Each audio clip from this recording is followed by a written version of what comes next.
Hey, welcome back to Delectable You Recipes for Life. Today we are satisfying your sweet tooth, or maybe it's my sweet tooth because I'm the one in the kitchen who's probably gonna eat what I'm about to show you how to make. A friend of mine had these cookies in Boston that she absolutely loved, and they were peanut butter, white chocolate, cashew cookies. So she gave me the recipe a few months ago, and it just kind of sat on my phone taunting me, and I didn't want to try it out because, quite frankly, I didn't want all that sweet stuff in my house. But she actually asked me to make them vegan and gluten-free. So I finally did it the other night, and it was really good. I did have to make some substitutions, of course, many substitutions, but the biggest one was the white chocolate. How do you do white chocolate vegan? Well, I found a solution in white macadamia nuts. Well, they're all macadamia nuts are white. So in macadamia nuts, because they're so creamy, and also in my little friend called cacao butter. It's super buttery and delicious, and it has the same texture as white chocolate. So problem solved. Now what I'm going to show you how to do is how to make vegan gluten-free peanut butter macadamia nut chocolate cookies. Let's go. All right. So this part's a little questionable, the first part, which is brown sugar. Now, brown sugar is not all vegan because sugar, in order for it to be vegan, has to actually say it, because otherwise a lot of the times they use animal bones in the processing of sugar. So if you're very strict vegan, then we'll just call this not the vegan part, and you can use vegan sugar instead. It's just that this gives it such a nice texture that I like to use brown sugar, okay? So we've got a cup of brown sugar. Now we're gonna add some oat flour, and we're gonna do 3/4 of a cup of this.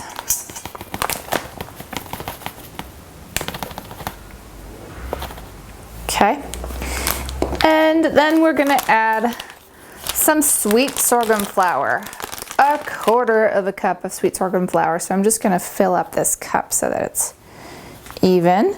And the reason I'm using 3/4 of oat and 1/4 cup of sweet sorghum is that sweet sorghum flour actually is the flour, the gluten-free flour that most mimics all-purpose flour. So that's why that's in there. Now we need something to bind everything together, so we're going to use some xanthan gum. We're going to use a teaspoon of xanthan gum. Can go there. Now what do we need?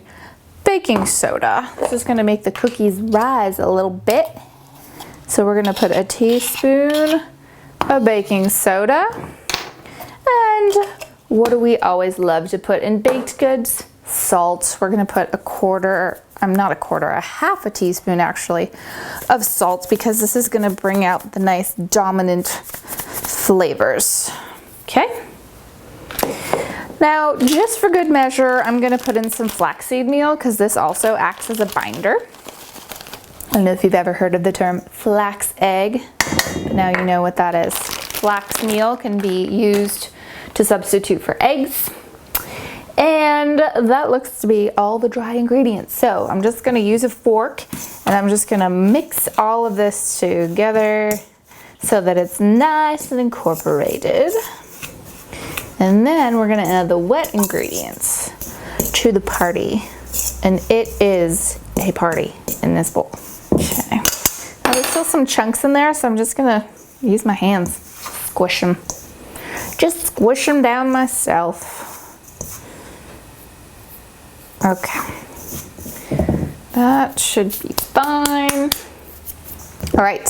Now let's add some wet ingredients. We're going to add 1/4 of a cup of melted coconut oil, because remember, when you're using coconut oil, you want to melt it down so that it incorporates into the whole mixture. And we're going to add a cup of peanut butter. You know I love my peanut butter. Yes, it's sticky, but it's so good. All right, 2 teaspoons of vanilla.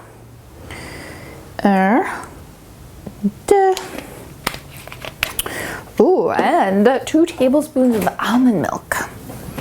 Just to add a little bit more moisture to the party. I'm using unsweetened almond milk.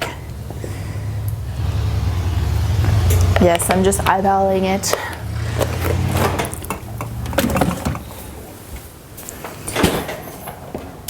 All right, now let's mix this all together so that the peanut butter gets incorporated into our dry ingredients along with the coconut oil and the vanilla and the almond milk.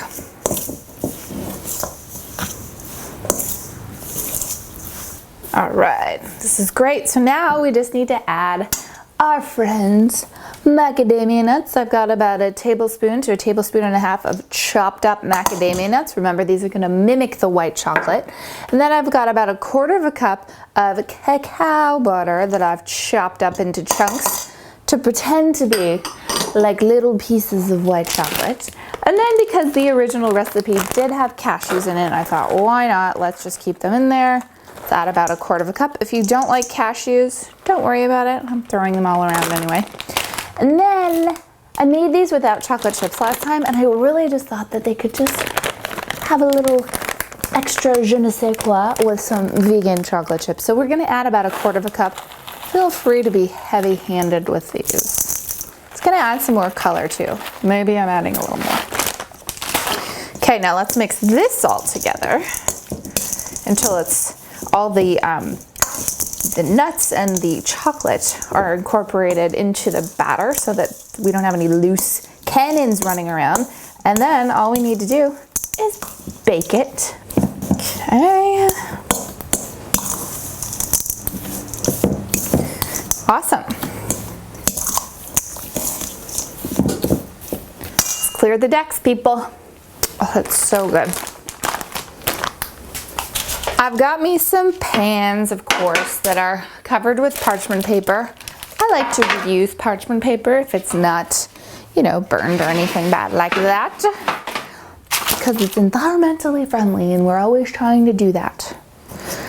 Okay, so grab yourself a tablespoon just like this and plop your cookie down. And leave it in a little ball because we're going to do the characteristic fork thing, because you know peanut butter cookies and you go boop with the fork one way and the other way. We're going to do that because it's fun. So I'm going to put these, they don't spread out too badly actually, so I'm not going to worry too much about how close they are, but like 1.5 inches apart would be good. And you're just going to do this for all of the dough. And then what you're going to do is put them in the oven at 350, and you're gonna bake them for 7 minutes, and then you're gonna turn them, and then you're gonna bake them for another 5 minutes. And if they're still not cooked through enough for your liking, then just keep adding a few minutes to the timer until they are golden brown and as delicious as you know they're gonna be.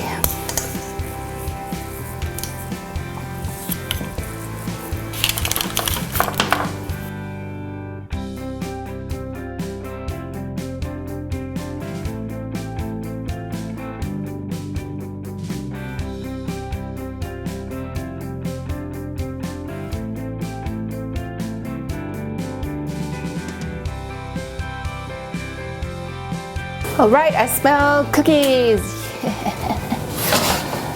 Oh, hello. Oh my God. I'm gonna have to try really hard not to eat these. And you guys can stay in there for a little bit longer. Oh yeah. Okay.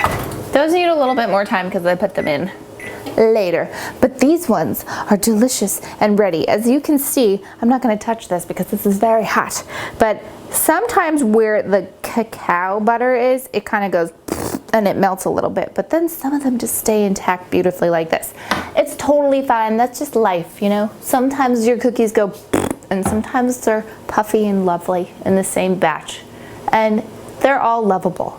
And trust me, these are lovable. So what did we make? We made peanut butter, macadamia, cacao butter, chocolate chip cookies that are vegan and gluten-free and awesome. And according to my friend, they're very good. They're not the same as the ones that she had in Boston, but how could they be? But she liked them a lot. And I know that you will like them too. So exercise that sweet tooth this week and make this recipe. I hope that you enjoy it as much as I am about to. And thank you so much for joining me. I will see you here again next time.